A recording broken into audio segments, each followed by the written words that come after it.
অদূরে মরা গাছটার উপরে একটা কাক অনবরত কা কা করে ডেকে চলেছে সে সকাল থেকে। নিশাত রান্নাঘরে জানলা দিয়ে সেদিকে উদাস দৃষ্টি ফেললো। ছোটবেলায় অনেকের মুখে শুনতো কাক ডাকা নাকি ভালো লক্ষণ নয়, কাক ডাকলে নাকি বিপদ আছে। যদিও ইসলাম এসব কুসংস্কার বিশ্বাস করতে নিষেধ করে দিয়েছে, এগুলো বিশ্বাস হিসেবে এইসব বিশ্বাস করা আকদাহ এর পরিপন্থী। নিশাত আর কিছু না ভেবে কিছু দোয়া পরে আল্লাহর কাছে পানা চাইলো। এই কাক ডাকা নিয়ে হঠাৎ একটা স্মৃতি তার মানসপটে উকি দিল। নিশাত তখন স্বামীর সংসারে নতুন পদার্পণ করেছে। মারওয়ানের স্বভাব ব্যবহার সম্পর্কে সে অবগত ছিল না, তাই তার উজ্জ্বলতা কিংবা উড়নচণ্ডী রূপটাই প্রকাশ করেই ফেলতো। মারওয়ান ফ্রিকুচকে বিরক্তি জানান দিত, মারওয়ানের কাছে এসব আধিক্যতা লাগতো। এবার রূপ প্রচণ্ড রূঢ় ভাষায় তাকে কথাও শুনিয়েছিল একবার। নিশাত রাগে অভিমানে কাঁদতে কাঁদতে শ্বশুরের সাথে বাবার বাড়ি চলে এসেছিল। টানা 15 দিন ছিল বাপের বাড়ি, কিন্তু ওই ঘাটতারা পুরুষ একটা খোঁজ পর্যন্ত নেয়নি। শ্বশুর শাশুড়ি নিয়ম করে খোঁজ নিল, মারওয়ান তাকে পাত্তা দিত না, যেন সে বাবার বাড়ি থেকে না আসলে মারওয়ান আজাদের কিছুই হবে না, উল্টো ভালো হবে। তো দিন এমনই পার হচ্ছিল। একদিন উঠোনে কাক ডাকতে ডাকতে মাথাটা ধরিয়ে দিচ্ছিল। ওই সময় শ্বশুরের বাড়ি থেকে কল আসে মারওয়ান নাকি অ্যাক্সিডেন্ট করেছে। নিশাত তখন অভিমান ভুলে শ্বশুরবাড়িতে ছোটে, কাঁদতে কাঁদতে বেচারি তো অজ্ঞান হওয়ার দশা। নতুন বিয়ের পর তার গ্রামে সবাই বলা বলি করেছে বউটা অপয়া, ভালো না, হ্যান ত্যান। সেই গিয়ে দেখে মারওয়ানের সারা শরীরে ব্যান্ডেজে আবৃত। গ্রামের মানুষের ভিড় লেগে আছে। নিশাত এত মানুষের সামনে ঠিকমতো দেখতেও পারি লোকটাকে। অ্যাক্সিডেন্ট নাকি করেছে 2 দিন আগে। নিশাতকে জানতে দেয়নি তার শ্বশুরবাড়ির লোকজন। গ্রামের মানুষ এই নিয়ে নানান কানাঘুষা করেছিল। সবাই বের হয়ে গেলে যখন সেই রুমে লোকটাকে একা পেয়েছিল তখন বেশ করুণ গলায় বলেছিল। কিভাবে হলো? ভাঙা গলায় আওয়াজ এসেছিল। হাজরাইল মোলাকাতে এসছে। নিশাতের বুকটা কামড় দিয়ে উঠেছিল, ঠোঁট কামড়ে বলেছিল। আমাকে জানালে কি খুব ক্ষতি হতো? ব্যান্ডেজে বাঁধা পাষাণ লোকটা আস্তে আস্তে ঠোঁট নাড়িয়ে বলেছিল।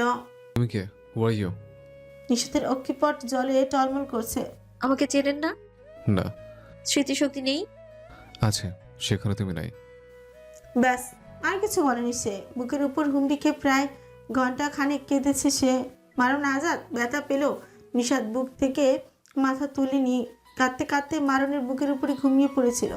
ঘুম ভেঙে ছিল মাথায় হাতের ছোঁয়ায়। চোখ উঠিয়ে দেখেছিল মারণ ঘুমের ঘোরেই তার মাথায় হাত বুলিয়ে দিচ্ছে। হুঁশ নেই তার, গভীর ঘুমে আচ্ছন্ন।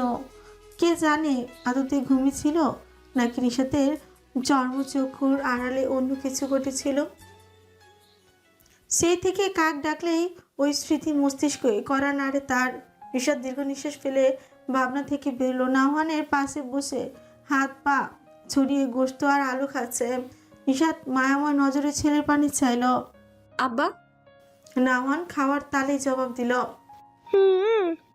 আর একটু গোশত দেবো? আলু দাও, খুব মজা মজা। মাথা নাড়িয়ে জিহ্বা বের করে মজা বোঝালো।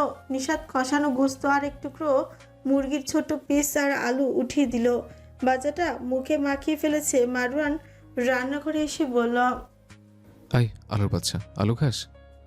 নাওয়ান বাবার দিকে আলু ধরে মাথা নাড়িয়ে হ্যাঁ বোঝালো। ইলু খাবে? উলু বলতে নিষেধ করেছি না, আলু বলবে। নাওয়ান ঘাড় নাড়িয়ে সায় জানালো। মারওয়ান বাটি হাতে নিশাতের পাশে দাঁড়ালো। তার চোখ চকচক করছে। ঘরে ভালো মন্দ রান্না হলে তার থেকে খুশি আর কেউ হয় না। নিশাত বলল, রান্না শেষ হলে খাবেন, আজকে গোশত কম রেঁধেছি। ছেলেবেলায় কম পড়ে না, আমি চেয়েছি অমনি কম পড়ে গেল। মারণ গুরুগম্ভীর উত্তর। নিশাত হতাশ হয়ে বলল, আপনি তো আর নাহওয়ানের মতো খান না, তাই ছেলের সাথে তুলনা টানা বন্ধ করুন। মারণ ফ্রিকুঞ্চিত করে বলল, কি বোঝাতে চাইছো? আমি বেশি খাই? তুমি খাবারে খোটা দিয়েছো আমায়? আসলে তুমি মূলত চাচ্ছ আমি না খাই।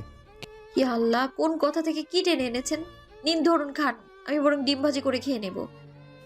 বলে নিশাত পাটিতে মুরগির 2 পিস সলিড পিস উঠিয়ে দিল। মারওয়ান হাড়ের গোশত বেশি পছন্দ করে, তাই হাড্ডিযুক্ত গোশত চাইলো। নিশাত 1 পিস হাড্ডিওয়ালা গোশত মারণের বাটিতে দিয়ে থালা বাসন ধুতে লাগলো। মারণ গোশত পেয়ে ছেলের পাশে পা গুটিয়ে খেতে লাগলো। নিশাত আর চোখে বড় আর মিনি মারণ আজাদের কাণ্ড কারখানা দেখছে। নিশাতের পাতের গোশত শেষ করে নাওহানের পাতের দিকে সরু নজরে চাইল মারওয়ান। নাওয়ান হাত পা ছড়িয়ে হাড্ডি কামড়াচ্ছে। ছেলের পাতের গোশত নিজের পাতে নিয়ে টিপ করে মুখে নিয়ে চিবোতে লাগলো। কুরকুর শব্দ হচ্ছে। নাওয়ান ফ্যালফ্যাল নয়নে সেদিকে চেয়ে রইল। মারওয়ান কোনা চোখে চেয়ে বলল। কি হয়েছে? নাওয়ান মায়ের দিকে তাকিয়ে কান্না গলায় পা দাপিয়ে বলতে লাগলো। মা আমার গুষ্টু খাইছে। ই হইলে গুষ্টু দিচ্ছু কেন? আমার গুষ্টু দাও। মারওয়ান ছেলের চিৎকার শুনে মুখ থেকে গোস্তের টুকরো বের করে ছেলের মুখে ঠুকিয়ে দিল। নাওয়ানে কান্না বন্ধ করে কুড়মুড় করে চিবোতে লাগলো। মারওয়ান মুখ লোটকে পিটপিট করে পড়ল। ব্রিটিশের নাতি পুরাই ব্রিটিশ। নিশাত পেছন থেকে বলল। আহা, খ্যাক শিয়ালের ছেলে পাতি শিয়াল। 20 দিন হলো ইহাব মানহাকে কাউন্সেলিং করাচ্ছে। প্রত্যেকবার ডক্টরের রুমে মানহা একাই ঢোকে। ইহাব আর জোর করে না। সে ওয়েটিং রুমে বসে বসে অপেক্ষা করে। কখনো পেপার পড়ে, কখনো ফোনে কাজ সারে, আবার কফি খায়। এরকম করে সে সময় পেরোয়। আজকেও মানহা ডক্টরের সাথে অ্যাপয়েন্টমেন্ট আছে। ইহাব জরুরি কাজে আছে বিধায় সে সাথে যেতে পারবে না। নাস্তার টেবিলে উর্মি ভুইয়া জানানোর পর উর্মি ভুইয়া নিয়ে যাবেন বলেছেন। ইমতিয়াজ ভুইয়া ও স্ত্রীর সাথে যাবেন বলে তর্কতর্কি করছেন। নাস্তার টেবিলে উর্মি ভুইয়া বললেন। আমাদের সাথে আপনার কি কাজ? আশ্চর্য, কি কাজ মানে? তোমাকে কোনো মতেই একা ছাড়া যাবে না উর্মি। তুমি নিজেও জানো তোমাকে কেন একা ছাড়তে চাইছি না। আর তাছাড়া চেয়ারম্যান বাড়ির 2 বধূ একা একা বাইরে যাবে, ব্যাপারটা বাজে দেখায়। আমি আর কোনো কথা শুনতে রাজি নাই। আমার রাগ সম্পর্কে নিশ্চয়ই ওয়াকিফাল তুমি। ইমতিয়াজ ভুইয়ার বুড়ো গম্ভীর টান টান মেজাজি গলা। উর্মি ভুইয়া স্বামীর রাগ দেখে আর কিছু বললেন না। সকালে নাস্তা সেরে গাড়িতে করে ঢাকার উদ্দেশ্যে বেরিয়ে পড়লেন। ঢাকার বিখ্যাত মহিলা সাইকিয়াট্রিস্টের কাছে কাউন্সেলিং করছে মানহা। এখন একটু আধটু নরম হলেও পরিপূর্ণ এখনো সুস্থ হয়নি সে। তার মধ্যে একটা আতঙ্ক বিরাজ করে সব সময়। রাত 10টা। ইহাব ঘরে এসে হাত ঘড়ি খুলে রাখলো মানহা। তোয়ালে এগিয়ে দিল। ইহাব মুচকি এসে বলল। গিয়েছিলে থেরাপিস্টের কাছে? জি। আগের থেকে বেটার ফিল করছো? মানহা ঘাড় নাড়িয়ে সায় জানালো। ইহাব তোয়ালে নিয়ে ওয়াশরুমে চলে গেল। কিছুক্ষণ পর ইহাব আর মানহা খাবার ডাইনিং এ টেবিলে খেতে বসেছে। মানহা খাচ্ছে কম, প্লেটে আঁকা উকি করছে বেশি। ইহাব সবটা লক্ষ্য করলো, তবে পিতামাতার সামনে কিছুই বললো না। খাওয়া শেষে ইহাব রুমে চলে গেল। মানহা খানিক পর এলো। ইহাব ডাকলে এখন আর মানহা আগের মতো প্যানিক অ্যাটাক করে না, তবে সুস্থ মানুষের আচরণও করে না। অস্বাভাবিক একটা ভাব আছে তার এখনো। ইহাব ফিকুজকে কিছুক্ষণ পর্যবেক্ষণ করে ডাকলো। মানহা, এদিকে এসো। মানহা রোবটের মতো এগিয়ে গেল। ইহাব পাশে বসলো। আগের মতো অস্বাভাবিক আচরণ করছে না সে। ইহাবের জোহরি চোখ অন্য কিছু দেখছে। সে হাত ধরলো, হাতের ভাঁজে হাত নিল। মানহা স্বাভাবিক যেন এরকম কিছু ঘটবে সেটা আগেই অবগত। ইহাব আরেকটু সাহস করে পিঠে হাত দিল। মানহা কোনো আপত্তি জানালো না, একদম শক্ত হয়ে বসে আছে, যেন আশেপাশে কিছুই ঘটছে না। ইহাব ডাকলো। মানহা। মানহার অবচেতন উত্তর। ইহাব মানহার হাত ছেড়ে ফোন হাতে নিয়ে বারান্দায় চলে গেল। একটা নাম্বারে ডায়াল করলো। খানিক বাদে রিসিভ করলে ইহাব বলল। ম্যাম, কোনো ডেভেলপমেন্ট হচ্ছে? অপর পাশ থেকে সাইকিয়াট্রিস্ট ডক্টর নাজনীন আনোয়ারা বললেন। হচ্ছে, তবে আমি চাইবো তুমি তাকে এই সময়টাতে সাপোর্ট দাও। তার মধ্যে ভীতি আছে। তুমি আমার পরিচিত যে সেটা তাকে না জানিয়ে ভালোই করেছো, না হলে মেয়েটা আমাকে সব কিছু খুলে বলতো না। শোনো, আজকে অনেক কিছুই জানতে পেরেছি। ওর অতীতে বাজে কিছু স্মৃতি আছে। খুব ছোটোবেলায় ও বাজে রকমের যৌন হয়রানির শিকার হয়েছে ওর এক প্রতিবেশীর দ্বারা। এটা তার মস্তিষ্কে এখনও তীব্রভাবে গেঁথে আছে। ওই ট্রমা এখনও কাটিয়ে উঠতে পারেনি সে। তাই বিবাহ ভীতি কিংবা স্বামীর সাথে মেলামেশা তার মধ্যে ভীতির সৃষ্টি করে সবসময়। এই জন্য তোমার সাথে থাকলে ওর প্যানিক অ্যাটাক হয় মাত্রাতিরিক্ত। ওকে স্বাভাবিক অবস্থায় আনতে তোমার সাপোর্ট খুবই জরুরি। ইহাব এতক্ষণের মনোযোগ দিয়ে শুনছিল ডক্টরের কথা। তার বুকটা ভার ভার লাগছে। আরও টুকটাক কথা বলে রুমে এসে দেখলো মানহা আগের মতোই বসে আছে। আগের মানহা হলে ঘুমিয়ে পড়তো, তবে এখন সে হয়তো ইহাবের জন্য জেগে আছে। ইহাব বারান্দা থেকে মানহাকে দেখতে লাগলো। মেয়েটা এত বড় ঘটনা কাউকে জানার প্রয়োজন বোধ করেনি। তাকে একবার জানিয়ে দেখতো বোকা মেয়েটা। নিজের মধ্যে এই ট্রমা আর কত বছর বই বেড়াতে চেয়েছিল সে। ইহাব মানহার পাশে দাঁড়িয়ে বলল। মানহা দাঁড়াও তো। মানহা উচ্চবাচ্য না করে স্বাভাবিকভাবেই দাঁড়ালো। ইহাব হাত দুই দিকে ছড়িয়ে বলল। আমাকে জড়িয়ে ধরো। মানহা জড়িয়ে ধরলো না, দৃষ্টিতে তাকিয়ে থাকলো। ইহাব নিচ থেকে ধরলো। মানহা কাঁপলো কিছুক্ষণ, তবে প্রতিক্রিয়া জানালো না আগের মতন। শক্ত হয়ে দাঁড়িয়ে রইল, চোখ বন্ধ করে কিছু বিস্তৃত স্মৃতি ভেসে উঠতেই লাগলো চোখের সামনে। মানহা ইহাবের বন্ধন থেকে ছুটতে চাইল, ইহাব ছাড়লো না। মানহা ভুলতে চায় অতীত। ইহাব কি পারবে তার অতীত ভুলিয়ে এই মানসিক ট্রমা থেকে বের করতে? অফিস রুমে তর্কাতর্কি হচ্ছে, একটা ফাইল পাওয়া যাচ্ছে না। ওর ঘাটে দোষ চাপিয়ে দিচ্ছে কারণ ফাইলটা গুরুত্বপূর্ণ। হেড জানলে চাকরি নিয়ে টানাটানি পড়ে যায়। আবার জিনানের এইদিকে মনোযোগ নেই, সে আয়েশ করে নুডলস খাচ্ছে। নেওয়াজ খানিক চিলাচিলি করে এই পাশের চেয়ারে বসল। আপনি অলওয়েজ এমন শান্ত থাকেন কিভাবে আরহাম সাহেব? সবাই ফাইল খুঁজে হয়রান আর আপনি এদিকে নিশ্চিন্ত মনে মজা করে খাচ্ছেন। তো কি করব? কি করবেন মানে? অন্তত চিন্তিত তো হতেই পারেন। নুডলস শেষ করে জিনান মুখ মুছল, তারপর বলল, এতগুলো মানুষ চিহ্নিত হয়েছে, তাতে কি কম পড়ছে বস? আমাদের চিন্তার কি দরকার? আমি চিন্তা করলে কি ফাইল ফুরুত করে হাতের মুঠোয় চলে আসবে? নেওয়াজ চুপ করে গেল। ঠিকই তো বলেছে, চিন্তা করলে তো আর ফাইল পাওয়া যাবে না। জিনান ঝাম ল্যাপটপে স্ক্রিন নেওয়াজের দিকে ঘুরিয়ে বলল, আজারাক, সাইফার অ্যান্ড মার্ভচেন। নেওয়াজ ফিউচিয়ে বলল, ওনারা দুজনেই তো বয়স্ক মনে হচ্ছে। আমি তো ভেবেছিলাম ইয়ং কেউ হবে। জিনান চেয়ারে শুট এলিয়ে বলল, আমি অবশ্য ধারণা করেছিলাম ইয়ং কেউ হবে না। ধারণা মিলে গেছে। ওনারা কি শীঘ্রই জয়েন হচ্ছেন নাকি? হেডের পক্ষ থেকে নোটিশ এসেছে? জিনান তীক্ষ্ণ নজরে পেপারওয়েট ঘুরাতে ঘুরাতে বলল। নিশাত স্কুল থেকে বাসায় এসে দরজা নক করতে গেলে দেখলো দরজা খোলা। অবাক হলো বেশ, এরকম দরজাটা খোলা কখনো রাখে না লোকটা, তাহলে আজ এমন খোলা কেন? সে কাঁধের ব্যাগ চেপে দরজা খুলে ভেতর প্রবেশ করলো। পুরো ঘর চুপচাপ, শুনশান নীরবতা বিরাজ করছে। নিশাতের মনে কুড়াচ্ছে। ধীরে ধীরে তাদের বেডরুমে প্রবেশ করে ঝটকা খেলো যেন। চেয়ারের উপর রাজকীয় ভঙ্গিতে বসে আছে কেউ একজন, পুরো শরীর কালো কাপড়ে আবৃত। সামনে মারওয়ানকে হাঁটু গেড়ে বসিয়ে রাখা হয়েছে, তাকে পেছন দিক থেকে দিয়ে আছে তিনজন লোক। মুখ থেকে অনবরত রক্ত ঝরছে মারওয়ানের, দেখে বোঝা যাচ্ছে মারা হয়েছে তাকে। নিশাতের হাত থেকে ব্যাগ পড়ে গেল, সে জোরে চিৎকার দিয়ে উঠল। আপনারা কারা? এখানে কিভাবে ঢুকলেন? কালো কাপড়ে আবৃত লোকটি নিশাতের দিকে চাইলো।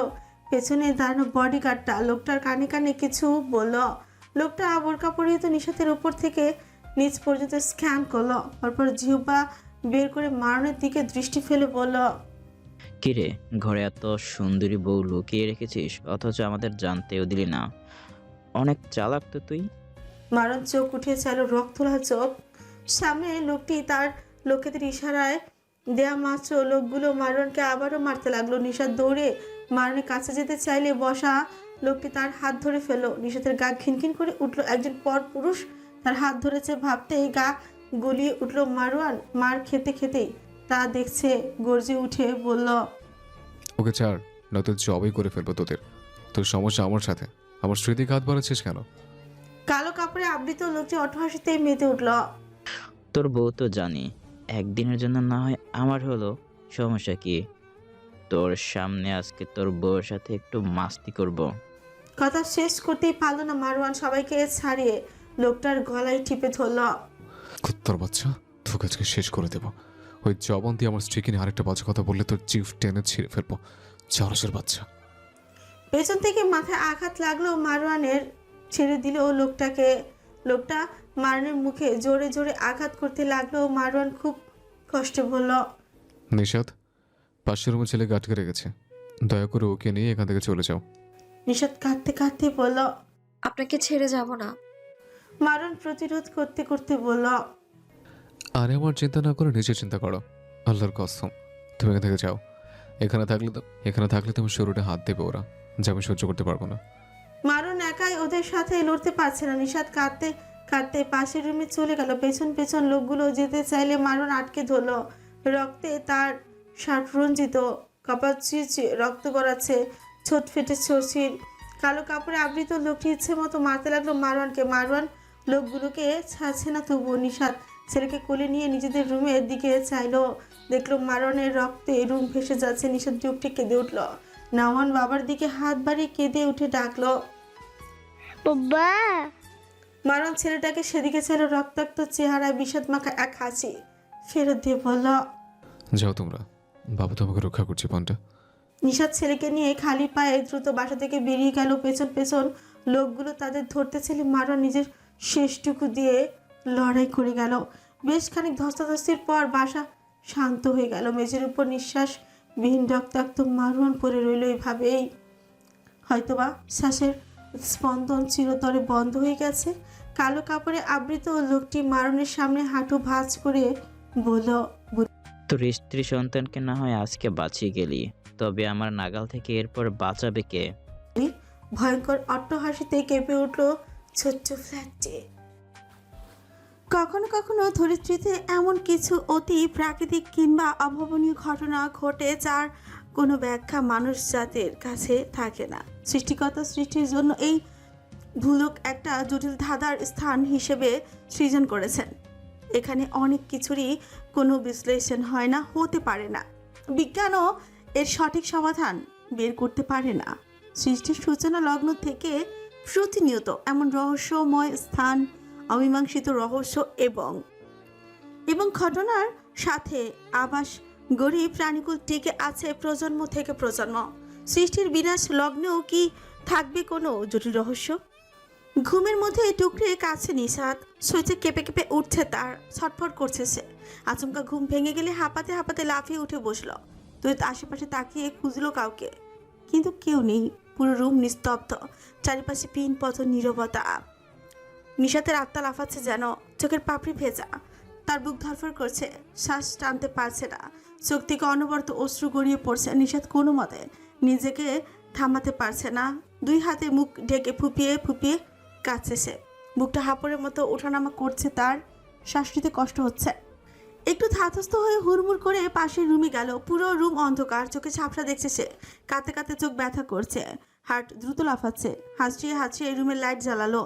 চোখে লাইট পড়তে তীব্র জ্বলন শুরু হলো। বিছানায় তাকিয়ে স্বস্তির দম নিল। বাবা ছেলে নিশ্চিন্তে ঘুমিয়ে ছেলেকে কোলের মধ্যে টেনে মারওয়ান আজাদ ঘুমাচ্ছে। নিশাত ঘড়ির দিকে তাকিয়ে দেখলো 3টে বাজে। তাহাজ্জুদের সময় হয়ে গেছে। কাপা শরীরে অজু করে জায়নামাজ বিছিয়ে সৃষ্টিকর্তার সান্নিধ্যে দাঁড়ালো। কান্নার ধমকে সূরা কেরাত দোয়া কোনো কিছু ঠিকমতো পড়তে পারছে না সে। মহান রব তাকে কিসের সংকেত দিচ্ছেন বারবার সে ভাবতে পারছে না কিছু, শুধু কাঁদছে। বোবা কান্না যাকে বলে। মোনাজাতও আজ ঠিকমতো করতে পারলো না। আল্লাহ, তুমি আমাকে এ কোন ইশারা দিচ্ছ? ইস্তেখারার রেজাল্ট যদি এটা হয় তাহলে আমি চাই না মাবুদ, এটা আমি চাই না। তুমি রক্ষা করো আমার পরিবারকে, আমার পথ দেখাও ইয়া আল্লাহ, আমার স্বামী সন্তানকে সুস্থ রাখো। এটুকু বলেই হাত তুলে রেখে আবারও বুক ভাঙা কান্নায় ভেঙে পড়ল নিশাত। তার চারপাশ ভূমিকম্পের মতো দুলছে। কোনো মতে জায়নামাজ রেখে আবারও পাশের রুমেই গেল সে। মারণ চিত হয়ে শোয়া, মাথার নিচে এক হাত রেখে সুবাকিয়ে ঘুমাচ্ছে সে। আরামের গভীর আলিঙ্গনে ডুবে আছে তার নিদ্রা। নিশাত কেঁদে উঠে হুমড়ি খেয়ে তার বুকের উপর মাথা ঠেকে নিঃশব্দে কাঁদতে লাগলো। নিশাতের শরীর দোলায়। মারওয়ান নড়েচড়ে উঠল, কপাল কুঁচকে আশপাশ হাতড়ালো। বুকের উপর ভারী কিছুর অস্তিত্ব অনুভব করায় ঘুম ভেঙে গেল তার। চোখ পিটপিট করে খুলে দেখলো তার বুকের উপর কিছু কাঁপছে। বিরক্তিকর দৃষ্টি মেলে বলল, হ্যাঁ, তো রাতে কার শরীরে এত কারেন্ট যে কাবাকাবি করার জন্য আমার বুকটাকে বেছে নিয়েছে? নিশাত কান্না থামিয়ে বুকের মধ্যে মাথা আরও গেড়ে দিল। মারওয়ান চাহ শব্দ করে বলল, বুকটাকে ফেরে দেবো যেন শরীর শুদ্ধ আমার ভিতরে ঢুকে যেতে পারো? নিশাত কথা না বলে কাঁপতে লাগলো। মারনের ঘুম ভাঙায় মারাত্মক বিরক্ত লাগছে। স্বাভাবিক সেটা, ঘুমের কোনো মানুষকে ওঠালে যে কেউ বিরক্ত হয়। সে কর্কশ কণ্ঠে বলল, আশ্চর্য, কিছু না বলে মৃগী রোগীর মতো করছে কেন? নিশাত প্রত্যুত্তর না করে মারনের গেঞ্জি ভেজাতে লাগলো। মারন বুকের কাছে ভেজা অনুভব হাওয়ায় বলল, আরে হয়েছে রে কি? রাত 3টায় প্রতিভক্তি দেখাচ্ছ কেন? প্রতিব্রত হয়েছে ভালো কথা, কিন্তু আমাকে ডিস্টার্ব করছে কেন? নিশাত হিচকি তুলে কাঁদতে কাঁদতে মাথা ব্যথা বানিয়ে ফেলেছে। শ্বাস নিতেও কষ্ট হচ্ছে তার, শ্বাস টানতে পারছে না। মনে হচ্ছে বুকে ভারী কিছু বিধে আছে। নিশাতের কান্নাও থামলেও হেঁচকি বন্ধ হয়নি। অতিরিক্ত হেঁচকির ফলে শ্বাস নিতে পারছে না সে। কষ্ট হচ্ছে ভীষণ। নিশাতের এমনিতেও শ্বাসকষ্ট আছে। মারওয়ান নিশাতকে অস্বাভাবিক আচরণ করতে দেখে নিশাতকে নিয়ে উঠে বসলো। নিশাত এখনও মারওয়ানের বুকে মাথা দিয়ে আছে। মারওয়ান নিশাতকে বুক থেকে সরাতে চাইলে নিশাত ছড়ল না। জিদ নিয়ে মাথা দিয়ে রাখলো। মারওয়ান বলল, কি হয়েছে বলবে তো? শ্বাস টানতে পারছো না, তবু জিদ দেখাচ্ছ কেন? খারাপ স্বপ্ন দেখেছো নাকি? কেউ কিছু বলেছে? নিশাত স্বপ্নের কথা শুনে আবারও মারওয়ানের বুকের মধ্যে মুখ চেপে ধরে অশ্রু ঝরাতে লাগলো। মারওয়ান মাথায় হাত বুলিয়ে দিতে লাগলো। নিশাত একটু থেমে মাথা উঠিয়ে মারওয়ানের চোখে চোখ রেখে ধীর কণ্ঠে বলতে লাগলো, আপনি কি খারাপ কোনো যে কাজে যুক্ত? আমায় একটু বলুন প্লিজ। আপনি কি আসলেই এমন, নাকি আপনার আরেকটা চরিত্র আছে? মারওয়ান থম মেরে গেল। চোখ শক্ত করে নিশাতের দিকে তাকালো। নিশাত হিচকি তুলে কোনো রকমে শ্বাস নিয়ে বলল, আপনি খারাপ কোনো কাজে জড়াবেন না, সত্যি করে বলুন। যদি জড়িয়ে থাকেন ফিরে আসুন প্লিজ। আমার নাহুয়ানা আপনাকে ছাড়া থাকতে পারবে না। মারওয়ান ফ্রিকুচকে বলল। কিছু বাবল তবল কথা বলছো এই রাত বেরোতে? মাথা ঠিক আছে? নিশাত মারওয়ানের বুকে মাথা রেখে বলল, আমি কি বলছি নিজেও জানি না। আমায় একটু ঘুম পাড়িয়ে দিন, আমার খুব কষ্ট হচ্ছে। মারওয়ান মাথায় হাত বুলাতে বুলাতে বলল। আমার সাধের পাকা ঘুমটা ভাঙানোটাও আমারও কষ্ট হচ্ছে। নিশাত চোখ বুজে অফসোস স্বরে বলল, আপনার কষ্টের চেয়ে আমার কষ্ট 1000 গুণ বেশি। ঘুম পাড়িয়ে দিন দয়া করে। আমি ঘুমিয়ে গেলে আপনার বুক থেকে উঠাবেন না আমায়। কাঁপতে কাঁপতে কথাগুলো বলে মারওয়ানের বুকে পাখির বাচ্চার মতো পড়ে রইল। মারওয়ান মুখ গম্ভীর করে ফিউজোরা কুচকে রেখে নিশাতের দিকে চেয়ে আছে। আসলে নিশাতের উল্টোপাল্টা কথার আগামাথা ঠিক বুঝে উঠতে পারছে না সে। তোমাকে চাই আমি আরো কাছে, তোমাকে বলার আরো কথা আছে, বলতে পারি না মুখে তবা তবা, দিলে জখম হলো উহু আহা। ইহাব রান্নাঘরে এসে মানহাকে দেখে গানটা গেয়ে উঠলো। মানহা মাথায় কাপড় দিয়ে কাজ করছিল। গান শেষ হতে ইমতিয়াজ ভুইয়া রান্নাঘরের ভেতর থেকে গলা খাকারি দিয়ে উঠলেন। ইহাব বাবাকে রান্নাঘরে দেখে কথা বলতে ভুলে গেল। মানহা তো লজ্জা শেষ। একদিন শাশুড়ির সামনে, আজকে আবার শ্বশুরের সামনে। ইস, কি লজ্জাটাই না পড়তে হলো। উর্মি ভুইয়া অসুস্থ থাকায় ইমতিয়াজ ভুইয়া আজকে স্ত্রীকে সারপ্রাইজ দিতে রান্নাঘরে ঢুকেছিলেন স্পেশাল কিছু রাখতে।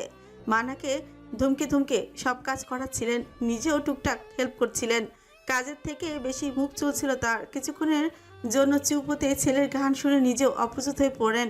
ইহাব চাবি ঘুরাতে ঘুরাতে বলল, তোমার এখানে কি পাপা? ভেবেছিলাম মম রান্নাঘরে, তাই তার জন্য গাইলাম। এখন দেখি সে নাই, খুবই দুঃখজনক। ইমতিয়াজ ভুইয়া গলা পরিষ্কার করে বললেন। মায়ের জন্য এই গান? ইহাব থতমত খেয়ে বলল, হ্যাঁ তো কিছু না, কিন্তু তুকি মাকার। ইহাব কোনো রকম রান্নাঘর থেকে কেটে পড়ে বুকে থু দিয়ে বলল, আল্লাহ বাঁচিয়েছেন, বাবা আর আজই ওখানে থাকতে হলো। ধুরু ধুরু, মুডের দফা রফা।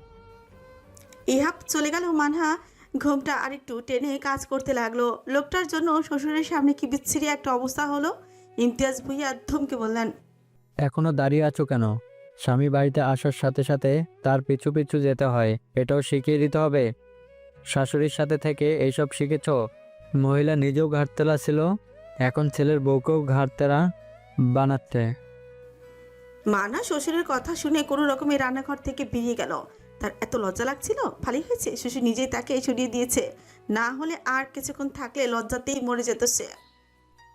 তোমাকে চাই আমি আরও কাছে, তোমাকে বলার আরও কথা আছে, বলতে পারিনি মুখে তবা তবা, দিলে যখন হলো উহু আহা। উর্মি ভুইয়া বিছানায় সাইতো ইমতিয়াজ ভুইয়ার মুখে গান শুনে সুভাজ করল। ইমতিয়াজ ভুইয়া সেই গান বারবার আওড়াচ্ছেন আর উর্মি ভুইয়াকে চোখ মারছেন। উর্মি ভুইয়া তা দেখে বললেন, বুড়ো বয়সে ভীমরতি ধরেছে। না, প্রেম ধরেছে। আসো উর্মিলা, প্রেম করি। আমার শরীরে এত বিদ্যুৎ নেই। আপনার শরীরে বেশি বিদ্যুৎ থাকলে পারমাণবিক কেন্দ্রে দান করুন, দেশে বিদ্যুতের ঘাটতি কমবে। বলে চোখ বুঝলো। কয়েকদিন ধরে মাথা ব্যথাটা আবারও বেড়েছে। ভালো লাগছে না কিছুই। খাবারও বিষাদ ঠেকেছে। শুয়ে শুয়েই দিন পার করছেন উর্মি ভুইয়া। ইমতিয়াজ ভুইয়া স্ত্রীর কথায় হতাশ হয়ে বললেন, তুমি সব সময় তিতা রসকসীন, আমার ফিলিংসের দফারফা করে দাও। অলওয়েজ হতাশ, চরম হতাশ। মাঝরাতে শুনশান রাস্তায় দৌড়াচ্ছে কেউ একজন, পেছন পেছন দৌড়াচ্ছে ইন্টেলিজেন্স ডিপার্টমেন্টের সদস্যরা। হঠাৎ সামনের লোকটি ঘুরে গুলি তাক করলো নেওয়াজের দিকে। ইন্টেলিজেন্স গ্রুপের সবাই দাঁড়িয়ে গেল। সামনের লোকটি গুলি তাক করে বলল। কথা শেষ করে পা বরাবর গুলি ছুটতে দৌড়াতেই লাগলো সামনের লোকটি। হঠাৎ সামনে কালো গাড়ি এসে পড়ায় সে দ্রুত উঠে বসলো গাড়িতে। গাড়ির পিছে পিছে পিছে সকল এজেন্ট ছুটতে লাগলো, কিন্তু হাতের নাগালে পেল না। জিনান আধাম রাস্তায় পা দিয়েই বাড়ি মেরে গাড়িটা যাওয়ার দিকে তাকিয়ে বলল। সিট সিট, আজকেও হাত থেকে পালালো ওই কিলার চাঁদ। This guy is absolutely rubbish. He is a complete West of time. এক পায়ে গুলো শ্যুট করে দেব, ওখানে দাঁড়িয়ে থাকা হয় যেন। তার কথা শেষ হতেই গুলির আওয়াজ হলো। রাতের ধ্বংসাত্মক নীরবতা ছাপিয়ে গুলির আওয়াজ ছড়িয়ে পড়ল চারিদিকে। ঠিক তখনই সামনে চলন্ত গাড়িটা দাঁড়িয়ে গেল। ডিপার্টমেন্টের সবাই তা দেখে আবারও দৌড়াতে লাগলো। সেখানে গিয়ে দেখলো সম্পূর্ণ কালো লং কোটে আবৃত হুডি পরা একজন, যেই লোকটাকে তারা ধাওয়া করছিল তার সামনে দাঁড়িয়ে আছে বন্দুক হাতে নিয়ে। তাদের বুঝতে বাকি রইল না, একটু আগে সেই গাড়ির সবগুলো চাকা পাঞ্চার করে দিয়েছে গুলি করে। সামনের লোকটিও তার লোকেদের পায়ে গুলি করে রাস্তায় বসিয়ে রেখেছে। আবছা গুঁড়ো কঞ্চে পিস্তল কপালে ঠিকই বলল। কিলার আজাদ। সামনের লোকটি দাঁত কিরমির করে বলল। কে তুই? তোর জম। কিলার জাত আকাশ পাতাল কাঁপিয়ে ভয়ঙ্করভাবে হাসতে লাগলো, তারপর হাসি থামিয়ে বলল। যে নিজেকে আড়াল করে রাখে সে নাকি এই কিলার যাদের জম? হাস্যকর। কালো কাপড়ে আবৃত লোকটি হাঁটু ভাঁজ করে বসে বলল। আড়াল থেকে বেরোলে যদি প্যান্ট ভিজিয়ে ফেলিস তাহলে ব্যাপারটা বাজে লাগবে না? এই কিলার জাত কিছুতেই ভয় পায় না, প্যান্ট ভেজা তো দূরের কথা। কালো আবরণের লোকটি পিস্তল কপালে ঘষতে ঘষতেই বলল। সত্যি? ইয়েস। লুকিয়ে লুকিয়ে ফা পড়ার কত দিবি? নিজের পরিচয় দে, কে তুই? কালো কাপড়ে আবৃত ব্যক্তিটি উঠে দাঁড়ালো, নিজের হুডি থেকে মাথা সরিয়ে রহস্যময় কণ্ঠে বলল। Cipher, হাজারাক cipher. কিলার জাত চোখ বড় বড় করে তাকালো, তার শরীরে কারেন্টের ঝটকা লেগেছে। ইন্টেলিজেন্স গ্রুপের সদস্যরা অবাক হয়ে তাকিয়ে আছে। এই সেই বিশেষ এজেন্ট আজরাক সাইফার। কিলার জাতের দিকে তাকিয়ে মুচকি হেসে বলল। You came to play, I built the game. কিলার জাত খ্যাপা বাঘের মতো গর্জন করে বলল। তোকে আমি ছাড়ব না, আজারাকের বাচ্চা। তোকে শেষ না করা পর্যন্ত আমার বিনাশ হতে পারে না। আজরাক সাইফার নিজের লং কোটের পকেটে হাত ঢুকিয়ে বলল। অথচ আজ তোর বিনাশ হয়ে গেছে। কতদিন আর বাইরে ঘুরবি বল? এবার একটু নিজের আসল ঠিকানা চল, অনেক আপ্যায়ন করবো, প্রমিস। বলে ইন্টেলিজেন্স সদস্যদের চোখ দিয়ে ইশারা করলো। তারা চোখের ইশারা বুঝে সবাইকে গাড়িতে উঠালো। কিলার জাতকে ধরতে এলেই ছিটকে সরে গেল সে। আস্তে আস্তে নিজেই খোঁড়া পা নিয়ে উঠে দাঁড়ালো। তারপর আজরাক সাইফারের দিকে বাজার দৃষ্টি ফেল। আজরাক সাইফার ঠোঁট বাঁকিয়ে তীক্ষ্ণ দৃষ্টিতে চেয়ে আছে তার দিকে। জিনান আধাম আর পাশে দাঁড়ানো সবাইকে গাড়িতে উঠানো হলো। আজরাক সাইফার নিজের গ্লক 19 পিস্তলটি কোটে ঠুকিয়ে ফেল। জিনান হাত বাড়িয়ে বলল। পারফেক্ট সময় এসেছেন। I am Jinan Adham. Azraq Saifar হাত মিলিয়ে বলল। I am Azrak Cypher. কঠিন নাম, আপনাকে সাইফার সাহেব বলে ডাকলেই মাইন্ড করবেন? No. নেওয়াজ সাবির নিজেও হাত মিলিয়ে হালকা ঠোঁট প্রসারিত করে বলল। আপনার ডেডিকেশন কিন্তু চমৎকার, খুবই ঠান্ডা মাথার খিলাড়ি আপনি। আজরাক সাইফার ঠোঁট প্রসারিত করে রহস্যময় ভঙ্গিতে হাসল। বিবাহের চতুর্থ বর্ষের দীর্ঘ পথ অতিক্রম করে মারওয়ান আজাদের আজ কি বোধহয় হলো জানা নেই, তবে নিশাদকে নিয়ে আজই প্রথমবারের মতো বাইরে পদার্পণ করেছে সে। ছেলেকে নিয়ে অসংখ্যবার বাইরে বেরুলেও নিশাদকে নিয়ে এই প্রথম প্রাকৃতিক সান্নিধ্যে এসেছে সে। নিশাদ অদ্ভুত নজরে তা শুধু চেয়ে চেয়ে দেখছে। ফজরের পর নাস্তা বানাতে গেলে হঠাৎ মারওয়ান এসেই বলল। আজ নাস্তা বানানো লাগবে না, বাইরে নাস্তা করবো। সেখান থেকে তুমি রাস্তা করে স্কুলের উদ্দেশ্যে রওনা দিও। নিশাত প্রথমে গাইগুই করছিল না যাওয়ার জন্য, কিন্তু মারওয়ানের ধমকে রেডি হতে বাধ্য হয়েছে। দায়বদ্ধ স্ত্রীর মতো ছেলেকে তৈরি করে নিজের ভ্যানিটি ব্যাগ নিয়ে বেরিয়ে পড়েছে মারওয়ানের সাথে। রাস্তা এই প্রথমবার মারওয়ানের পাশে কোথাও যাওয়ার উদ্দেশ্যে হাঁটছে সে। অনেকেই অদ্ভুত চোখে তার সাথে লম্বা পুরুষটির দিকে তাকিয়েছিল, যেন বিশ্বাস করতে পারছে না তার পাশে এই লোকটা কে। এলাকার অনেকেই জানে নিশাত সিঙ্গেল, এখনো বিয়ে হয়নি, থাকে বাবা মায়ের সাথে আর পড়াশোনার পাশাপাশি জব করে। এটা কিভাবে ছড়িয়েছে নিশাত জানে না, হয়তোবা নিশাতকে কখনো মারওয়ানের সাথে দেখেনি বিধায় লোকজন নিজ মনে ভেবে নিয়েছে। সেদিন স্কুল থেকে আসার সময় এক ভদ্রমহিলা তাকে বিয়ের প্রস্তাব দিয়ে বসেন। তার ছেলের জন্য নাকি এরকম ধার্মিক মেয়ে খুঁজছেন তিনি। অনেক দিন ধরেই নাকি তার উপর নজর রাখছেন, বাসার ঠিকানা চেয়েছেন, সম্বন্ধ নিয়ে আসবেন। নিশাত থতমত খেয়ে গিয়েছিল, অন্য কেউ কাউকে ভেবে তাকে বলে দিয়েছে মনে করে দ্রুত চলে এসেছে সেখান থেকে। কি সাংঘাতিক, এক বাচ্চার মাকে কিনে বিয়ের প্রস্তাব দিচ্ছে লোকজন। মারওয়ান ছেলেকে কোলে নিয়ে পার্কের সরু রাস্তায় হাঁটছে, পাশে নিশাত। চারপাশ মন্ত্রমুগ্ধের মতো চেয়ে দেখছে কি সুন্দর প্রকৃতি। মুখ দিয়ে আপনি বেরিয়ে গেল সুবহানাল্লাহ। নিস্তব্ধ চারপাশে ছায়াময় বৃক্ষরাজে, পাতার ফাঁকে ফাঁকে গলিয়ে পড়েছে প্রাতকালের নরম রৌদ্রের সাথে। পাখিদের কলতান জুড়িয়ে দিচ্ছে প্রাণ। এইসব মন জাগানিয়া এক পরিবেশ। চারিধারের দৃশ্য অবলোকন করতে করতে কখন যে মারওয়ানের হাতের ফাঁকে নিজের হাত গলিয়ে দিয়েছে খেয়াল নেই নিশাতের। মারওয়ান নিজের হাতের ভাঁজে মুঠোকৃত হাতটির দিকে চেয়ে নিশাতের দিকে শান্ত দৃষ্টি ফেলল। নিশাত মগ্ন প্রকৃতি দেখায়। মারওয়ান নিকাবে আবৃত মুখটির দিকে দৃষ্টি মেলে বুঝলো ভিতরে রয়েছে আদরে উচ্ছ্বাসিত একখানা মুখশ্রী। সকালে মিষ্টি রোদ যেন নিশাতের চক্ষুদয়কে আরো উজ্জ্বল এবং প্রাণবন্ত করে তুলছে। নাওয়ান বাবার কোলে বসে একটু পর পর বলেই চলেছে, ইতু গাছ, ইতু পাখি, ইতু ফুল। নিশাত অদূরে একটা পাখি দেখিয়ে নাওহানকে বলল, নাওয়ান দেখো, বুলবুলি পাখি। নাওহান মাকে অনুসরণ করে হাত উঁচিয়ে বলল। মারণ আশেপাশে চোখ বুলাতে বুলাতে বলল, বাবা বাবা, বুলবুল পাখি। আমি দেখেছি, তুই দেখ গোলালু। নাওহান হাত তালি দিচ্ছে আর নিজের আনন্দ জানা দিচ্ছে।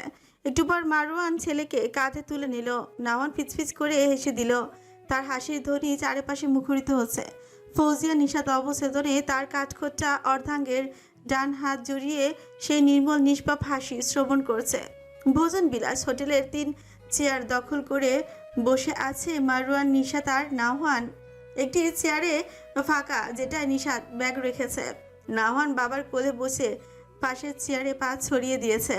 নিশাত মারওয়ানের মুখোমুখি চেয়ারে বসা। তার অস্বস্তি হচ্ছে এত মানুষের ভিড়ে। হোটেলটা ছোট, তবে মানুষের গিজগিজ করছে। সকালের এই সময়টা কর্মব্যস্ত, মানুষের ভিড় লেগেই থাকে হোটেলটায়। তাছাড়া এই হোটেলের প্রত্যেকটা আইটেম অনেক সুস্বাদু হয়, দামও কম থাকে। তাই স্বাদের মধ্যে মজার মজার আইটেমের স্বাদ নিতে নিম্নবিত্ত মধ্যবিত্ত সকলে ভিড় জমায়। মারণ এখানে প্রায় খায়, তাই এই হোটেলটাকেই এনেছে নিশাতকে। ছেলেকে নিয়ে আগেও অনেকবার আসা হয়েছে, তবে নিশাতকে নিয়ে প্রথম। নিশাত আশপাশ দেখে হাসপাস করছে। মারণ তীক্ষ্ণ নজরে নিশাতের অস্বস্তি বারবার এদিক ওদিক চাওয়া পর্যবেক্ষণ করলো। আচমকা বলল, লিলিপুট, আমার পাশে এসে বসো। নিশাত চমকে মারণের দিকে চাইল। মারওয়ান ছেলেকে কোলে নিয়েই নিশাতকে ভেতরে ঢোকার জন্য ইশারা করলো। নিশাত ব্যাগ নিয়ে ভেতরে ঢুকে গেল। সমস্যা হলো নিশাতের বড় ভ্যানিটি ব্যাগটা এতক্ষণ তো সেটা নিশাতের পাশের খালি চেয়ারে রেখেছিল, এখন কোথায় রাখবে এই ভেবেই উদ্বিগ্ন হলো মারওয়ান। পাশে বসে বলল, ব্যাগটা টেবিলের উপরে কোনায় রাখো। নিশাত রাখলো। মারওয়ান খাবার অর্ডার দিয়ে এলো। নিশাত ঘাবছে প্রচুর। এত মানুষের ভিড়ে কমফোর্ট ফিল করছে না সে। মনে হচ্ছে তার দিকে সবাই তাকিয়ে আছে। উপরন্ত মানুষের ভিড়ে চারপাশ উত্তপ্ত লাগছে। মারওয়ান পাশেই ছেলের সাথে দুষ্টুমি করছে। তোকে কিছু খাওয়াবো না পান্ডা? নাওয়ান বাবার কোলে পা দুলাতে দুলাতে বলল। মারওয়ান শুয়ে আছে বলল, মা আমি খাবো কি খাবি? চিপ। তোর জন্য এই সকাল সকাল চিপস বানিয়েছে কে? নাওয়ান মারনের দিকে আঙুল তাক করে বলল, তুমি? ও, এনার জন্য চিপস বানাবো আমি? রানী ভিক্টোরিয়ার আলাদ ভাবিস নিজেকে?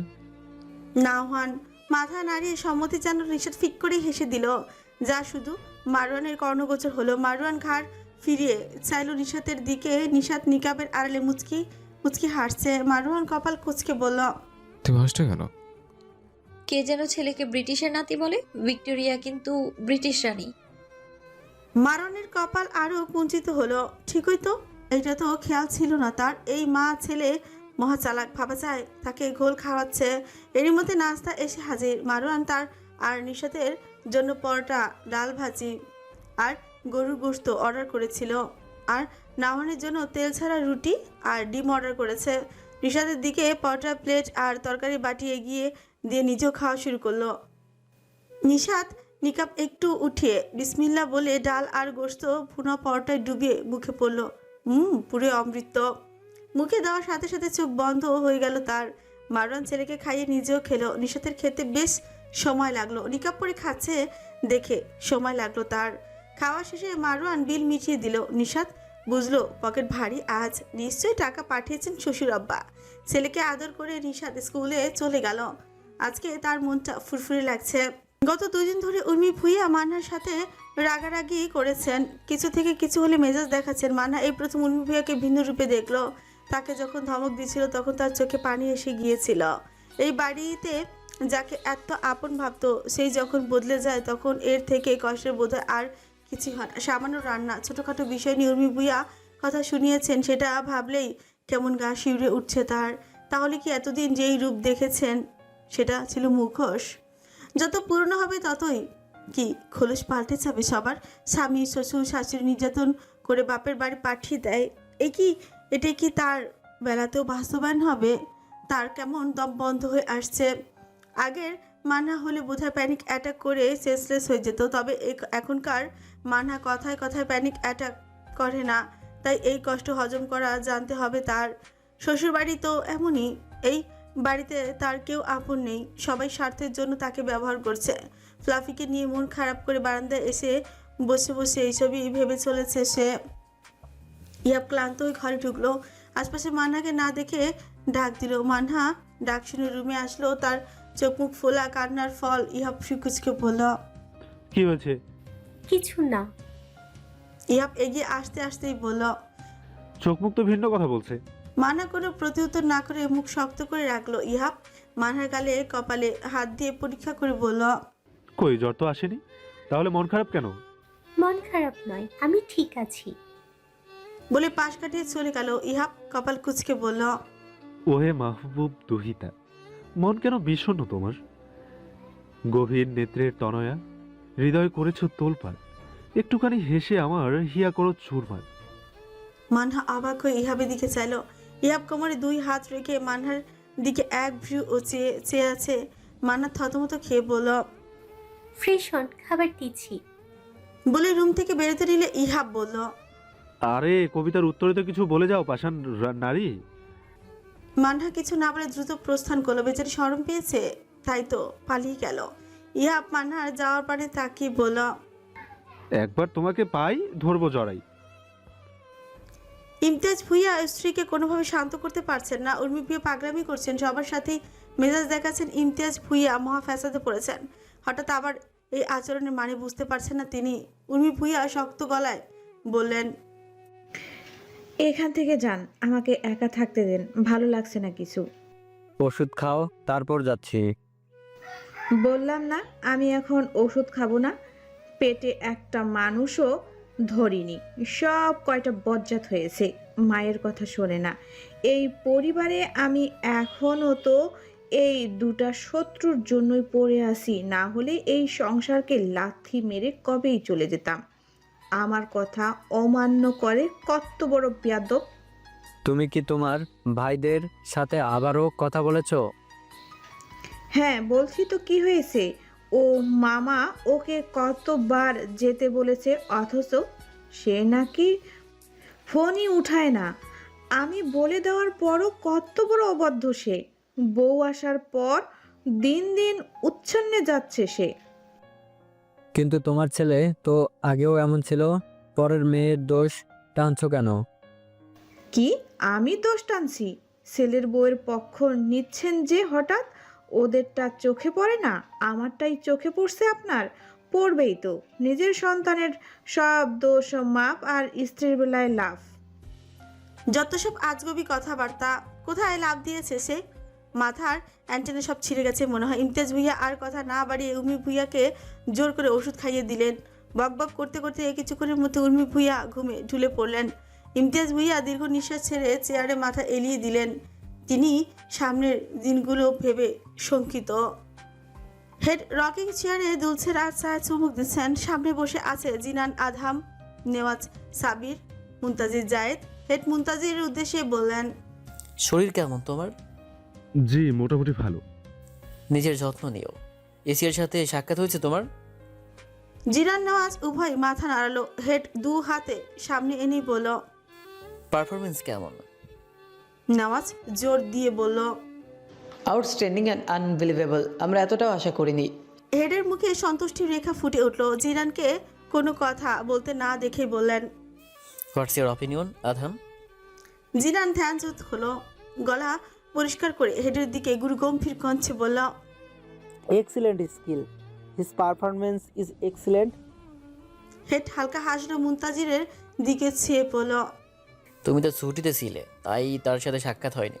একটু পরে আসবে, দেখা করে নিও। মুনতাজির মুখ টান টান করে বলল, আমি তো তাকে চিনি স্যার, মোটামুটি পরিচয় আছে, তাই তার সম্পর্কে একটু হলেও ধারণা আছে। হেড মাথা নাড়াতে নাড়াতে বললেন। হ্যাঁ তাই তো। হঠাৎ কিছু মনে করার ভঙ্গিতে বললেন, তোমাদের তো বলাই হয়নি। আর একজন বিশেষ এজেন্টও আজকে অ্যাটেন্ড করবে। সেও চমৎকার দক্ষতা সম্পন্ন, আমার পছন্দের। আর কিলারজাতকে পুলিশ কাস্টাডিতে পাঠাতে হবে আজ। সবার মুখে উদ্বেগ দেখা দিল। গ্লাস ডোরে নকের শব্দ হলো। হেড আসার অনুসম্মতি দিলেন। ডোর টেনে প্রবেশ করলো কঠোর মুখে ভঙ্গির সুঠাম দেহ ও বলিষ্ঠ গণের একজন। মাথায় হ্যাট, পরনে লং কোট। হেড দাঁড়িয়ে সংবর্ধনা জানালেন। হেডের সাথে সাথে বাকিরাও দাঁড়িয়ে গেল। আরে তোমার অপেক্ষাতেই ছিলাম। কতদিন পর আমাদের ডিপার্টমেন্টে তুমি। Welcome welcome mister Marchen. Murph Jane পকেটে হাত ঠুকে হেঁটে এগিয়ে এসে হেডের সাথে করমর্দন করে হালকা রসিকতার সুরে বলল, thanks sir, maybe you have gain to went. Head উচ্চস্বরে হেসে দিয়ে বললেন। আসলেই? মার্ফ জেন মাথা নাড়িয়ে সম্মতি জানালো। এদিকে জিনান আধাম, নেওয়াজ সাবির, মুনতাজির জায়েদ তিনজনই মুখ গম্ভীর। দেখেই মনে হবে কেউ তাদের মুখে বিচুরি পাতা লাগিয়ে দিয়েছে। হেডকে এই প্রথম এত হাসতে দেখছে তারা। মনে হচ্ছে পার্টনার পেয়েছে তার, অথচ তাদের বেলায় মুখটা সবসময় গম্ভীর করে রাখবে। নেওয়াজ মুখটা লচকে বলল, সেদিন আমিও তো বলেছিলাম স্যার, আপনি সামান্য মোটা হয়ে গেছেন। ওই দিন মুখটাকে কেমন করে ফেলেছিল দেখেছিলেন না আপনারা?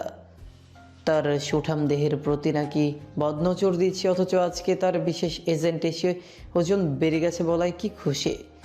মানে কুচভি। জিনান খেয়াল করেছে বিষয়টা। মুনতাজির জায়েদ তো একেবারেই সাইলেন্ট হয়ে গেছে, একটা টু শব্দ করছে না। মার্ফ জেন মুখ গম্ভীর রেখেই কিছু বলেই চলেছে। সেটার প্রেক্ষিতে হেড জোরে জোরেই হাসছেন। তার মনে হচ্ছে কানের পাশ দিয়ে সাই সাই করে বুলেট যাচ্ছে। জিনান মুনতাজিরকে খোঁচা দিয়ে বললেন, ব্যাপারটা কি বলুন তো মুনতাজির সাহেব? মুনতাজির চোখ তীক্ষ্ণ করে রসকসীন গলায় বলল, special treatment for special agent. Murph জেনের সাথে হেড খোঁজ গল্পে মেতে আছে। জিনান আধাম, মুনতাজির জায়েদ, নেওয়াজ সাবির এখনো আগের জায়গাতে দাঁড়িয়ে। তাদের কারো মুখে হাসি নেই, প্রত্যেকের মুখ গম্ভীর। এর অবশ্য যথেষ্ট কারণ রয়েছে। গত 1.5 ঘন্টা ধরে হেড তাদেরকে দাঁড় করিয়ে রেখে ননস্টপ কথা বলেই চলেছেন। গল্পে এতই মজেছেন যে তাদেরকে যাওয়ার পারমিশন পর্যন্ত দিতে ভুলে গেছেন। রাগ লাগছে ভীষণ, তবে কিছু করার নেই। এ প্রফেশনে এরকম অভিজ্ঞতা নতুন নয়, তাই মুখ বুঝে হজম করছে তারা। উইন্ডো গ্লাসে আবারও টোকা পড়ার শব্দে হেডের কথা বলার ফুল স্টপ পড়ল। তিনি আসার পারমিশন দিলেন। গ্লাস ডোর ঠেলে প্রবেশ করলো আজরক সাইফার। তার পরনে কালো লেদারের হুডি, চোখে সানগ্লাস, কানে ব্লুটুথ ইয়ারবাডস। এসেই জিনান আধাম, নেওয়াজ সবার সাথে হাত মিলালো। মুনতাজির তাকে দেখে হাত মিলানোর পাশাপাশি জড়িয়ে ধরে বলল, ওয়েলকাম এসি। আজরক সাইফার অধর বাঁকিয়ে বলল, থ্যাঙ্কস এমজে। বলে হেডের দিকে এগিয়ে গেল। হেড তাদের দাঁড়িয়ে তার সাথে মোলাকাত করে বলল। অনেকদিন পর সাইফার। আজরাকের বিপরীতে শুধু হাসি ফেরত দিল। মার্ভ জেইন এগিয়ে এসে হাত বাড়িয়ে বলল। Hello mister AC. Ajrak cipher ঘুরে তার দিকে চাইলো, এতক্ষণ খেয়াল করেনি তাকে। এক মুহূর্তে তাকিয়ে হাত বাড়িয়ে হ্যান্ডশেক করলো, তারপর চেয়ারে বসলো। হেড সবাইকে বসার পারমিশন দিলেন, সবাই বসলো। হেড বেশ খানিকক্ষণ আলোচনা করলেন এবারের মিশন নিয়ে। কথা শেষে আজরাক সাইফার বলল। পুলিশ কাস্টাডিতে দেওয়ার আগে আমি কি কিলার জাতির সাথে একটু একাকী কথা বলতে পারি? হেড মাথা নাড়িয়ে পারমিশন দিলেন। কিলার জাতের সামনে পায়ের উপর পা তুলে কপাল ও গালে 2 আঙুল ঠেকিয়ে ঘাড়টা একপাশে হেলে রেখে রহস্যময় দৃষ্টিতে তাকিয়ে আছে সাইফার। কিলার জাতের পায়ে ব্যান্ডেজ করা, যেখানে গতকাল 2টো বুলেট ছুঁড়েছিল সাইফার। কিলার জাত সামনে চেয়ারে বসে হিংস্র নজরে দাঁত খিচিয়ে তাকিয়ে আছে তার পানে, যেন এখনই গিলে ফেলবে তাকে।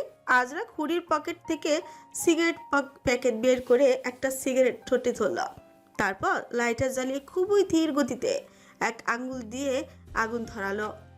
আগুনের ঝলকানিতে তার মুখটা হলুদ কমলার মিশ্রণে অবক্ষেয় ও গুঁড়ো প্রতিবিম্ব সৃষ্টি হলো। লাইটার সরিয়ে সিগারেট হাতে নিয়ে মুখ থেকে ধোঁয়া বের করতে করতে বলা। দুনিয়াতে এত নাম থাকতে কিলার আজাদ কিংবা জাত নামে পরিচিত হওয়ার কারণ? কিলার জাতের ঠোঁটে করে ব্যঙ্গাত্মক হাসি, যেন জানতই এই প্রশ্নটাই তাকে করা হবে। সে পায়ের উপর পা তুলে সিনা চান চান করে বলল। বাপ মায়ে রাখছে কি আর করার। আজরাক সাইফার ভ্রু সংকুচিত করলো, বুঝে যাচ্ছে কথাটা তার মনে পুতো হয়নি। সে সিগারেটে লম্বা টান মেরে বলল। হুম, তোর বাপ তো রেখেছে আমজাদ পাঠান, সেখান থেকে কিলার আজাদ হওয়ার রিজন তো বুঝলাম না। আমজাদ পাঠান ওরফে কিলার জাত দাঁতে দাঁত পিষে বলল। চেয়েছিলাম তোকে বদনাম করতে, কিন্তু সব পরিকল্পনা কিভাবে যে ভেস্তে গেল। আমার এতদিনের সব পরিশ্রম মাঠে মারা গেল। একটু আগে সাইফারের ঠোঁটে বাঁকা হাসি থাকলো, এখন তা মিলিয়ে গিয়ে ভর করেছে অগ্নি স্ফুলিঙ্গ বিচলিত মুখশ্রেতে। মুহূর্তের মধ্যে গর্জন করে উঠে চেয়ার লাথি দিয়ে কিলার জাতকে শুদ্ধ উল্টে ফেলল। কিলার জাত ছিটকে দেয়ালের সাথে ধাক্কায় খেলো, মাথায় আঘাত পেয়ে শব্দ করে উঠল। আজরাক এগিয়ে গিয়ে চুল মুঠো করে ধরে বলল। কুত্তার বাচ্চা, আমার জীবনটা শেষ করে তোদের শান্তি হয়নি না? আমার জীবন থেকে 4 বছর নষ্ট করেছিস তোরা, শুধুমাত্র তোদের কুকর্মে প্রমাণ জোগাড় করেছিলাম বলে আমার প্রফেশনে দাগ লাগিয়ে দিয়েছিস তোরা। আমাকে মানুষের সামনে অপমানিত লাঞ্ছিত করেছিস তোরা, আমাকে বাথুরে পরিণত করেছিস তোরা। তারপরও কোন মুখে আমার জীবনকে বদনামের ভাগিদার করতে উঠে পড়ে লেগেছিলে? বল নেমো খারাপের বাচ্চা। বলেই দেয়ালের সাথে শক্ত করে ঠেসে ধরে বাড়ি মারল। কিলার যাদের মাথা থেকে রক্তের ফোয়ারা বইছে। চিৎকার চেঁচামেচি শুনে জিনান, মুনতাজির, নেওয়াজ, মার্ভ জেইন আরও কয়েকজন এজেন্ট ছুটে এলো। জিনান আধাম দৌড়ে আজরাককে সরাতে চাইল, কিন্তু তার গায়ে অসুরের শক্তি ভর করেছে, এক চুলো নড়াতে পারল না তারা। তারপর নেওয়াজ মুনতাজির এগিয়ে এসে জোরপূর্বক টেনে সরাতেই বলল।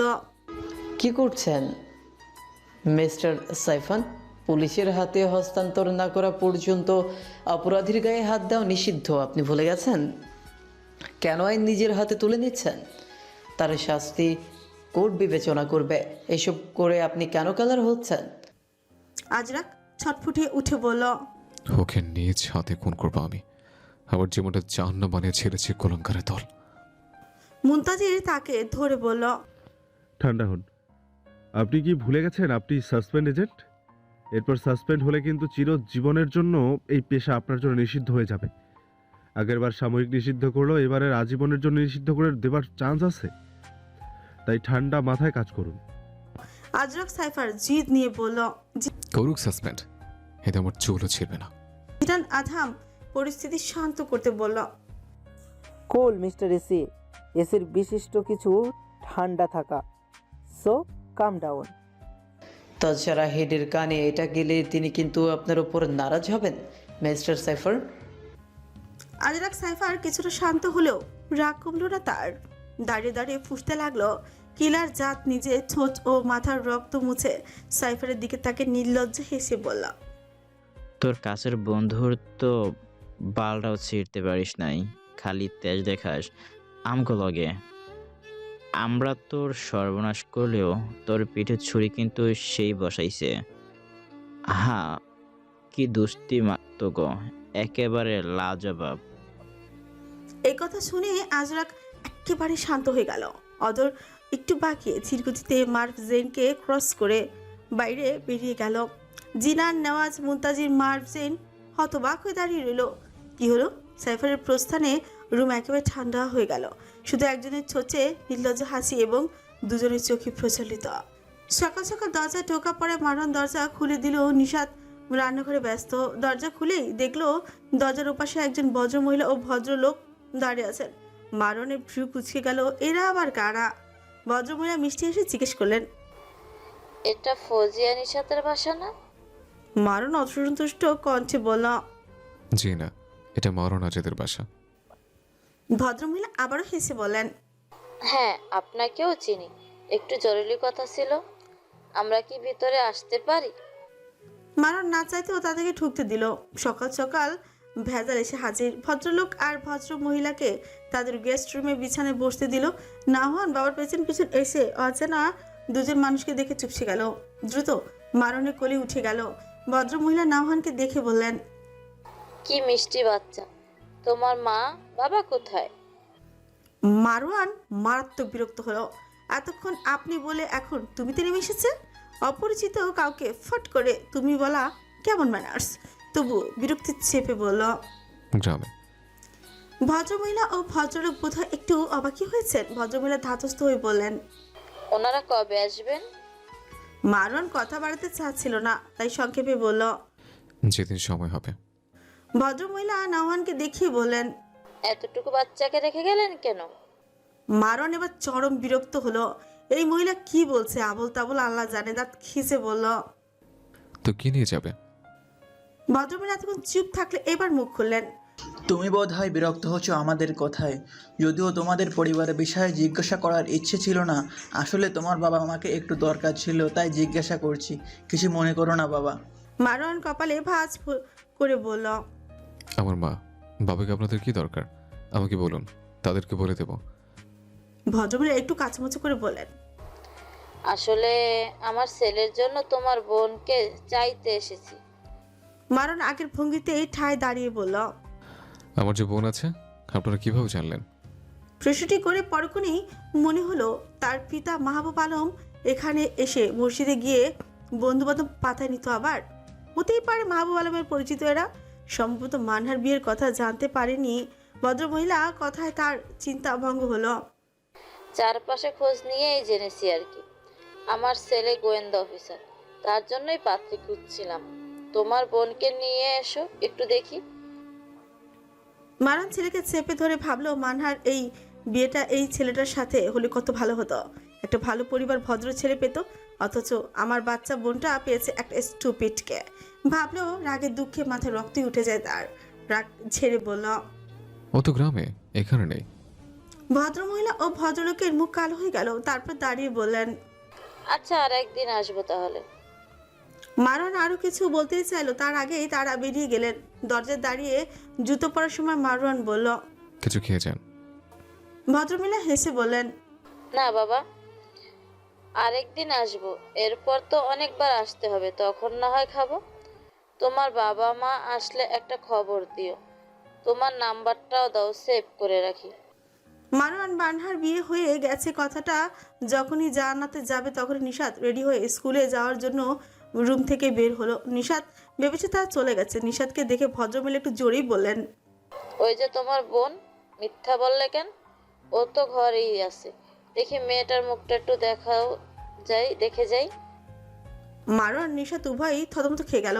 মারওয়ান পিছু ঘুরে নিশাতকে দেখে আশেপাশে চোখ বুলিয়ে বলল, কোথায় আমার বোন?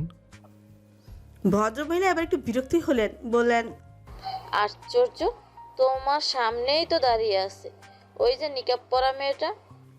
মারওয়ান চোখ ঘুরে এমন রিয়াকশন দিল যে ভদ্রমহিলা ও ভদ্রলোক উভয় ভয় পেয়ে গেলেন। মারওয়ান এত করে বুঝলো আসল কাহিনী, ধর চেপে বলল, তাকে আপনাদের অবিবাহিত লাগে কোন দিক দিয়ে? একটু এক্সপ্লেন করুন দেখি। তার বয়স আপনাদের থেকে সর্বোচ্চ ধরলে 10 বছরের কম হবে মনে হয়। আর আপনারা এসছেন এই অর্ধপুরো নারীর সাথে আপনাদের কোচি ছেলের বিয়ে দিতে? ভদ্রমহিলা এবং ভদ্রলোক উভয় একসাথে বললেন, হোয়াট বুড়া? বুড়ো? আগে হ্যাঁ, বোরকার ভিতরে বুড়ো না জোয়ান বুঝবেন কিভাবে? এজন্যই মূলত কটটা খেয়েছেন। ভদ্রমহিলা তবুও বিশ্বাস করতে নারাজ। তিনি মিনমিন করে বললেন, চোখ দুটো কি সুন্দর, বাচ্চাদের মতো হাইট। আমার বিশ্বাস হচ্ছে না সে বুড়ো। আর এসব মেকআপের ফল। নিচে দরতাজা তাগড়া বুড়ি। তরতাজা তাগড়া বুড়ি মানে? মারণের মনে মনে গালি দিয়ে বলল, মানে আপনি? আমি মানে আপনিও বুড়ো, সেও বুড়ো, হয়ে গেল না এক ধরো। ভদ্রমহিলা তাও মাথা নাড়িয়ে নিজের সংশয় প্রকাশ করে বললেন, কণ্ঠটা তো মিষ্টি ছিল, কোনোভাবেই তো বয়স্ক কণ্ঠ লাগেনি। মারণ এবার কিছু বলার জন্য উদ্যত হতে নিষাদ এগিয়ে এসে বলল, আপনারা ভুল ভাবছেন, আমি বিবাহিত, আমার স্বামী বাচ্চা সব আছে, ভুল ধারণা মনে রাখবেন না। ভদ্রমহিলা আশ্চর্যজনিত কণ্ঠে বললেন, তবে তুমি মা বাবা ভাইয়ের সাথে থাকো কেন? নিষাদ শান্ত কণ্ঠে বলল, জানি না আপনারা এই মিথ্যা গুজব কোথা থেকে শুনেছেন, তবে আমি মা বাবার সাথে থাকি না, আমি আমার স্বামীর সাথেই থাকি বাচ্চা নিয়ে। আর ইনি আমার স্বামী, কোলে যে বাচ্চাটা দেখছেন সে আমার ছেলে না হওয়ান। ভদ্রমহিলা ও ভদ্রলোক পাথরের মতো দাঁড়িয়ে রইলেন। আসলে এত এত শখ নিতে পারছেন না তারা। স্বামী ছেলেকে ভাই ভেবেছিলেন তারা। কি সাংঘাতিক অদ্ভুত কথা। শুনুন, ফ্লাফি না বমি করছে। ইহাব কফি খাচ্ছিল আর ফোন স্ক্রল করছিল। হঠাৎ মানার কথা শুনে সেদিকে চেয়ে বলল, বমি করছে কেন? মানা চিন্তিত কণ্ঠে ফ্লাফিকে ঝুড়ির মধ্যে রেখে বলল। ইহাব কপালে হাত থেকে ফোন দেখতে দেখতেই বলল। মানা প্রিয়কুচকে মুখ কঠিন করে রেখে বলল, জানি না, কয়েকদিন হলো খাওয়া দাওয়া কমিয়ে দিয়েছে, সারাক্ষণ ঘুমায়। তোমার রোগে ধরেছে, ঘন ঘন অসুস্থ হওয়া, খাবারে অরুচি। আমি মজা করছি না, আমিও সিরিয়াস। আশ্চর্য, কেমন সিরিয়াস আপনি? বললাম ফ্লাফি বমি করছে, খাওয়া দাওয়া কমিয়ে দিয়েছে, সারাক্ষণ এক জায়গায় বসে থেকে ঝিমায় নয়তো ঘুমায়। এগুলো নর্মাল লাগছে আপনার কাছে? লক্ষণ তো ভালো ঠেকছে না। ও কি পাশের বাড়ির আশপাশ ঘেঁষে নাকি? হ্যাঁ, যাই তো মাঝে মাঝে। সর্বনাশ, এগুলো তো প্রেগন্যান্সি সিমটমস। কিন্তু কিভাবে? কিভাবে মানে? আসো দেখিয়ে দেই। বুঝেছি, দেখানো লাগবে না। ঘোড়ার ডিম বুঝেছো? একটা বিড়ালও তোমার চেয়ে বুদ্ধিমান, ঠিক নিজের পার্টনার খুঁজে আসল কাজ ছেড়ে ফেলেছে, আর তুমি একটু কাছে ঘেঁষলেই ফিট নাও। আমার ভবিষ্যতের রেড লাইট জ্বালাই দিছি এই অ্যাটাকের বিয়ে করে। আমি এখন মোটেও ফিট খাই না। ও আচ্ছা, তাহলে কি খাও? আমার বাইট? ছি, আস্তাগফিরুল্লাহ। আস্তাগফিরুল্লাহ কেন? বরং আলহামদুলিল্লাহ সুবহানাল্লাহ পড়ো। আলহামদুলিল্লাহ সুবহানাল্লাহ কেন পড়বো? ইহাব দুহাত পেছনে নিয়ে আড়মোড়া ভেঙেই বলল, আলহামদুলিল্লাহ পড়বে, তোমাকে কামড়ের অফার করেছি দেখে। আর সুবহানাল্লাহ পড়বে আমার অতি সুশ্রী ওষ্ঠ দিয়ে তোমাকে দংশন করব বলে। মানার কান দিয়ে ধোঁয়া বেরোচ্ছে। সে দ্রুত অসভ্য বলে ঘর থেকে বেরিয়ে গেল। ইহাব তা দেখে পেছন থেকে জোরে জোরে বলতে লাগলো, আরে কই যাচ্ছ? ভবিষ্যতের জন্য গুরুত্বপূর্ণ মিটিং করছিলাম তো।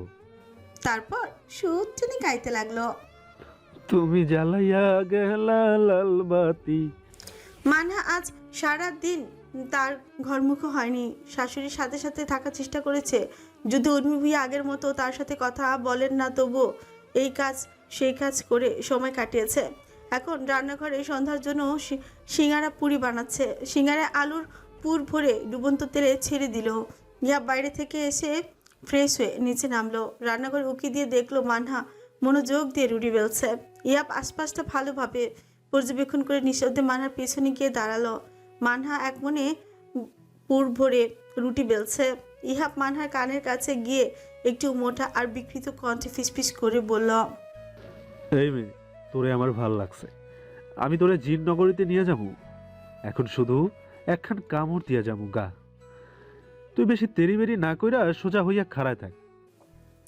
আচমকা কানের কাছে অদ্ভুত কণ্ঠ শুনে মানহার ভয়ে গগন ভিতরে চিৎকার দিয়ে উঠলো। দ্বিতীয়বার চিৎকার দিতে নিলে ইহাব মানহার মুখই চেপে ধরল। মানহা ভয়ে ঘেমে একাকার, মনে মনে আল্লাহকে ঢাকতে লাগলো। কেমন যেন চার অন্ধকার লাগছে। সে সম্পূর্ণ ভর ইহাবের উপরে ছেড়ে দিল। ইহাব ভাবা জায়গা খেয়ে মানহাকে নিয়ে দাঁড়িয়ে রইল। মানহার মুখের দিকে তাকে আফসোসের স্বরে বলতে লাগলো, দিতে চাই বাইট, হয়ে যায় কাইট। এদিকে আমার ভবিষ্যৎ আসার জন্য করতেছে ফাইট। আল্লাহ গো, লাল বাতি নিভে কবে জ্বলবে আমার রেড লাইট।